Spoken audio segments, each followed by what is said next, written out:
Hi everyone, my name is Filippos Christianos and I'll be presenting our paper titled Scaling Multi-Agent Reinforcement Learning with Selective Parameter Sharing. It's a paper by me, Papoudakis, Rahman and Albrecht, and we are all part of the Autonomous Agents research group in the University of Edinburgh. I'll first start with a bit of motivation behind this work, and it is to scale multi-agent RL to as many agents as possible.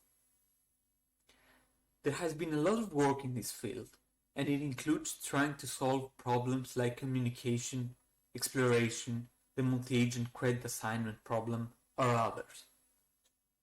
However, many of these techniques are not really designed to scale to a large number of agents. A quick example is the M80TPG algorithm that has a centralized critic. This centralized critic has as an input the concatenated observations of the agents, the state, which can grow to be a very large vector, along with the joint actions. It's easy to see how this will not scale when we talk about hundreds of agents. Instead, in this work, we focus and make use of parameter sharing. It's when agents share the parameters that make up their policies. That means agents have a single neural network which they train with the experience they collect. When the training ends, then the agents can all get a copy of the parameters to be able to execute the policies independently of each other. Parameter sharing is found quite often in the literature. However, it has not been studied sufficiently, and it has been mostly mentioned as an implementation detail. In this work, we try to understand and experiment on parameter sharing to draw conclusions. In addition, in the literature, parameter sharing is applied across all agents. This is what we call naive parameter sharing in this work. So why naive? What we found in this work is that when we apply it across heterogeneous agents, it can greatly reduce the performance of the agents. That means the final converged returns. What we propose instead is to apply parameter sharing selectively. We can have a large number of agents and a smaller number of policies or neural networks. We can then cluster agents that should share parameters together. They share and train on those parameters, but are totally independent of the parameters of other groups of agents. This gives us two benefits.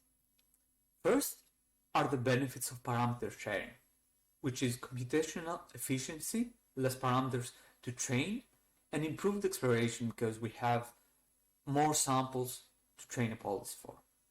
Second, we have policies that can develop a totally different behavior, which is useful when agents are of a different type or have completely different goals. The method we are proposing finds the groups that are going to be sharing parameters. It does that by identifying agents that have similar reward and transition functions and clusters them together. For this, we use a variational autoencoder. The encoder maps the index of an agent into a high-dimensional latent representation space. Then the decoder takes a sample from this space along with the observation and action and tries to predict the next observation and the reward. This forces agents that have similar reward and transition functions to be encoded close together. After we train this model, we can use a clustering algorithm such as k-means that just gives us the agent groups. We test our method in a variety of environments.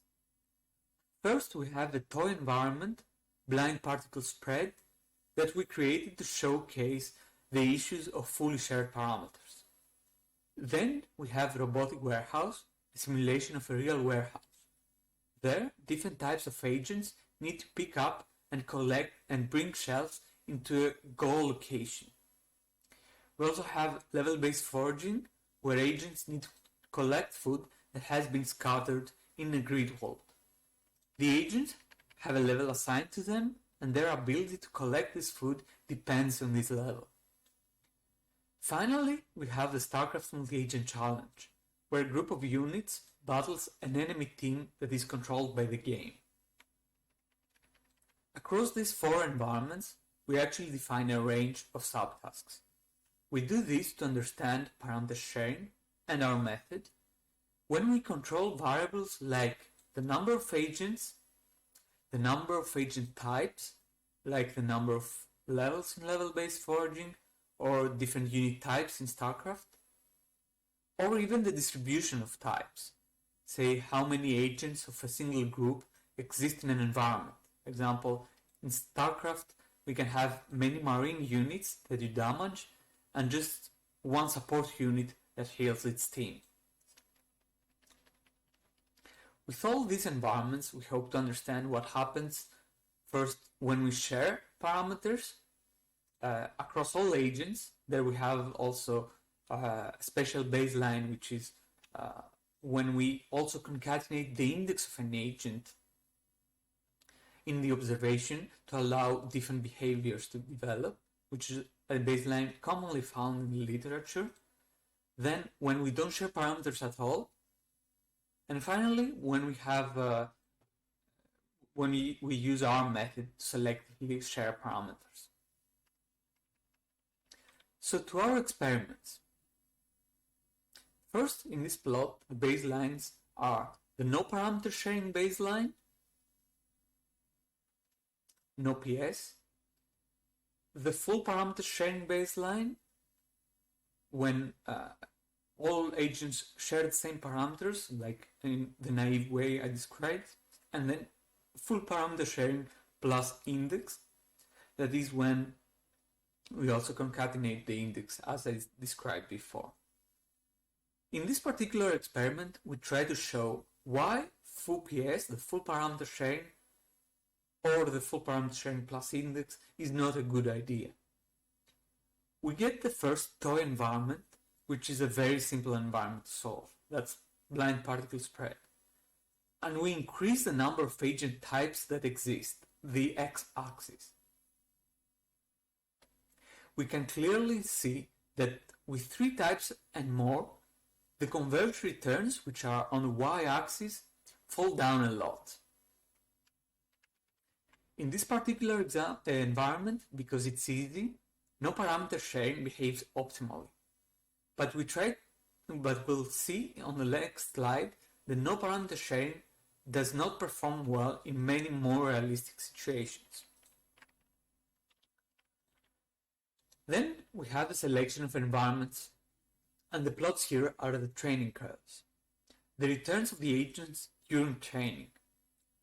These are all the different methods we described, and that they have been implemented with A to C as the underlying reinforcement learning algorithm.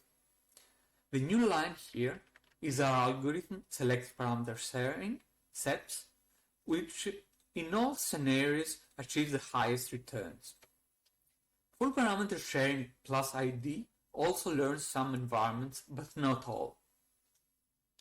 We can also see that, as I mentioned earlier, there are many environments where no parameter sharing has lower returns, even though it needs much more computing power, because it has more parameters, one network per agent. In our paper, we then look a bit more into our method. The figure here visualizes the latent space in 3 dimensions in the StarCraft environment. We can see how clearly the agent types have been separated.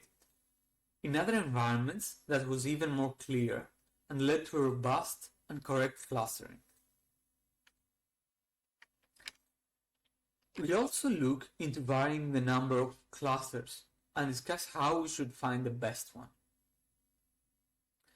We can do it manually as hyperparameter or even with heuristics from the clustering literature. But in the end, we've seen that as long as we slightly overestimate the number of clusters, it's usually good enough. Then we go back to the computational benefits. The number of parameters when using selective parameter sharing increases with the number of clusters. This leaves us with a computational requirements in between not sharing parameters and fully sharing them. In some cases, example with up to 200 agents, we were unable to run the no parameter sharing baseline, but with our method we could make it work just fine. This was the presentation for scaling multi-agent reinforcement learning with selective parameter sharing. We demonstrate the impact of parameter sharing on converged returns and training speed, and then we propose the method to automatically identify agents that benefit from parameter sharing.